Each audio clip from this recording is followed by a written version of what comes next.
Welcome to this episode of Video Drone by DIY3DTech.com. Here we have the Mavic Pro Classic and we have the Mavic Pro 2. So what I want to do in this video is do a little bit of comparison between A and B to let you know what the differences are. So again, I have the two here sitting side by side. And one of the first things that one might notice is this guy is a skosh longer this way. Because if I, and unfortunately I'm going to have to do this in inches, if I measure it out, this is about 8 inches to this back sensor and about almost 8.5 to the total back of the unit. Where if I measure this one, I'm about roughly 7 3/4 inches pretty much to the back of this unit. I don't have as much of a taper. So this unit is a little bit longer this way. The other piece, if I were to take, let's say, the props, and I'm going to extend the props for the sake of this discussion out, and this is not going to be totally scientific, but to give you an idea, I'm going to take a pair of calipers, and I'm going to measure from the roughly center of the hub back, and as you see, I get about 111 millimeters. Now, if I take the Mavic Classic, and I take a look here, you can see that there is a substantial difference in the length of the props. So these definitely, and if I put them side by side, you can clearly see there is a big prop difference here.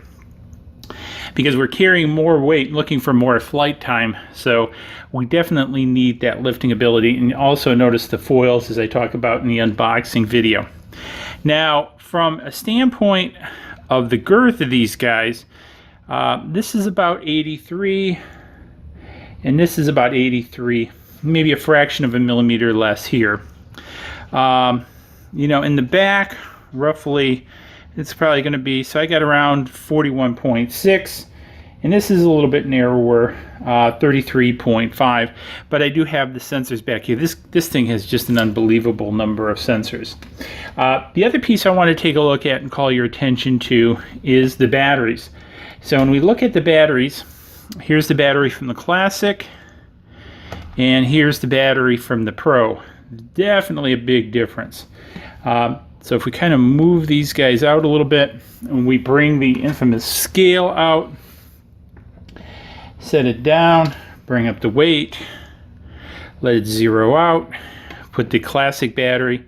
So 233 for the Classic, and ta-da, 295 for the Pro. So oddly, I expected it to be a little bit heavier. I expected it to top the scales about 310. So I was a little bit surprised, because one of the pieces, if we do take the calipers and we do measure it, and we see the thickness, roughly 35 here, versus it's quite a bit thicker here, almost 44. So again, quite a bit thicker. Now, the other piece that you'll notice, as I mentioned in the unboxing video, you have the lights here. Hopefully it's getting in there. And this one, which I haven't charged yet, it just seems to have the circular light, so it must do something with beeping, blinking, etc. So let's go ahead and stick these batteries back in their respective birds. And then let's do a weigh-in. So I want to move this down a little bit. And in this case, we're going to weigh in the Mavic Pro Classic. So the Classic comes in at 749 with the battery. And then if we put the Pro,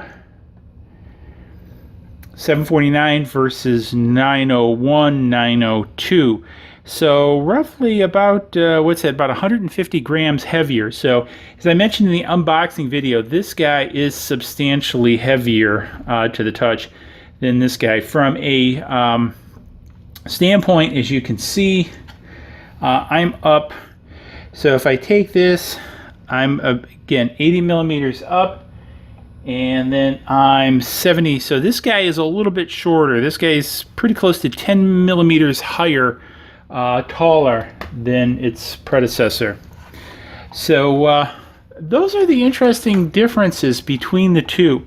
And then again, you know, when we look at regular footprint, you know, the whole overall width is larger, which I'm assuming because of the larger props.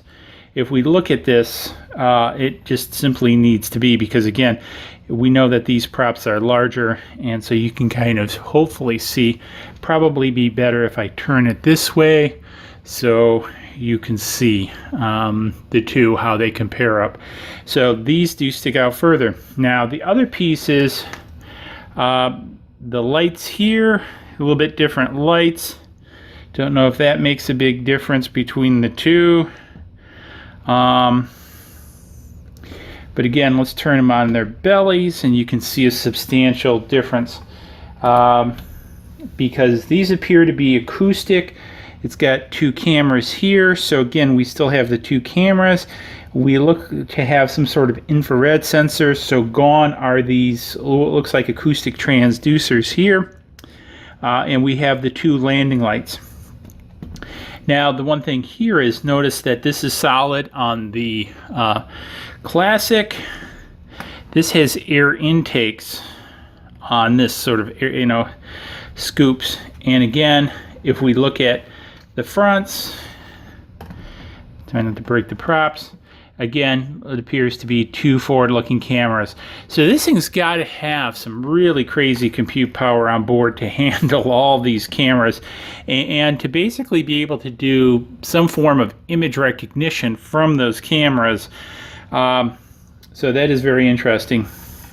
On the back, you can see again the dual cameras versus basically no cameras on this guy. So again, you can see, so I've got two cameras here, I got two cameras on the side, and I also have some sort of infrared sensor there. So again, whew, this thing has got cameras coming out of its nose, folks. So this is what you're getting for the money. And so this is, you know, I would actually venture to say this could be considered a commercial applied drone in this form factor. One of the things I was talking with one of my YouTube friends, Paul Murray, in that, you know, the days of the phantom form factors, the unique form factors are really coming to a close. And this drone really brings that to bear. Because if you think about it, I think it's rated for a 31-minute flight time. So you'll probably get high 20s out of it.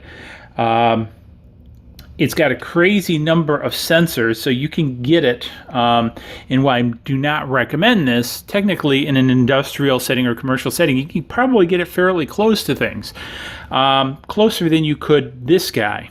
And so you can really do a lot of inspections. With the more robust gimbal setup and serious camera here, you could do some really interesting things. You know, again, I'd like to see them come out with a FLIR camera for this, you know, something for far infrared, maybe even dual, come out with a low res visible light camera and a higher res FLIR camera, even flip the two, you know, high res video, low res infrared. For mapping, because again, search and rescue, this will be crazy good for search and rescue. I live in a resort community where the actual law enforcement have one of these for doing search and rescues, you know, boating accidents, you know, people falling in the water, body recovery. Yes, unfortunately, it's a reality up here living on Lake Huron. There's body recovery. And that's where I think a FLIR camera and different types of cameras really could come in interesting, is sensing heat signatures in the water. Because again, you know, when you're flying up, say you want to cover the most amount of area, so you're going to want to be up about 400 feet, and you're flying over there, whatever's in the water is going to be hard to see visually. But again, if you have a FLIR camera and you're seeing the temperature of it, you know, human body's going to stand out like a sore thumb in that cold water. So again, and even for body recovery, you know, that's slightly beneath the surface, it's going to have a different thermal signature. So again, I see tons and tons of uses with this. Again, you've seen me experiment with near infrared on the channel for industrial applications, pipeline analysis, and say a refinery.